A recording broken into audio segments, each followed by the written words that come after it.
Matthew chapter 8. The cleansing of a leper. When Jesus came down from the mountain, great crowds followed him. And then a leper approached, did him homage, and said, Lord, if you wish, you can make me clean. He stretched out his hand, touched him, and said, I will do it. Be made clean. His leprosy was cleansed immediately. Then Jesus said to him, See that you tell no one, but go show yourself to the priest, and offer the gift that Moses prescribed, that will be proof for them. The healing of a centurion's servant. When he entered Capernaum, a centurion approached him and appealed to him, saying, Lord, my servant is lying at home paralyzed, suffering dreadfully. He said to him, I will come and cure him. The centurion said in reply, Lord, I am not worthy to have you enter under my roof, only say the word and my servant will be healed. For I too am a person subject to authority, with soldiers subject to me.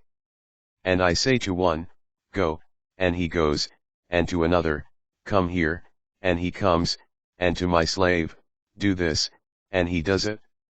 When Jesus heard this, he was amazed and said to those following him, Amen, I say to you, in no one in Israel have I found such faith.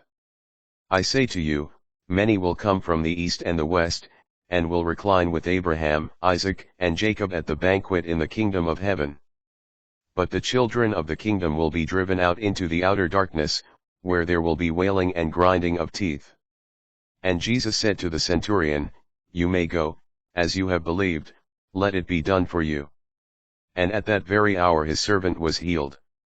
The cure of Peter's mother-in-law. Jesus entered the house of Peter, and saw his mother-in-law lying in bed with a fever. He touched her hand, the fever left her, and she rose and waited on him. Other healings. When it was evening, they brought him many who were possessed by demons, and he drove out the spirits by a word and cured all the sick. To fulfill what had been said by Isaiah the prophet. He took away our infirmities, and bore our diseases. The would-be followers of Jesus. When Jesus saw a crowd around him, he gave orders to cross to the other side. A scribe approached and said to him, Teacher, I will follow you wherever you go. Jesus answered him, Foxes have dens and birds of the sky have nests, but the Son of Man has nowhere to rest his head. Another of his disciples said to him, Lord, let me go first and bury my father. But Jesus answered him, Follow me, and let the dead bury their dead. The calming of the storm at sea. He got into a boat and his disciples followed him. Suddenly a violent storm came up on the sea, so that the boat was being swamped by waves, but he was asleep. They came and woke him, saying, Lord, save us, we are perishing. He said to them, Why are you terrified, O you of little faith? Then he got up, rebuked the winds and the sea, and there was great calm.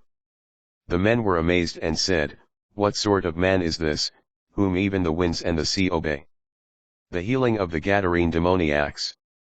When he came to the other side, to the territory of the Gadarenes, 2 demoniacs who were coming from the tombs met him. They were so savage that no one could travel by that road. They cried out, What have you to do with us, Son of God? Have you come here to torment us before the appointed time?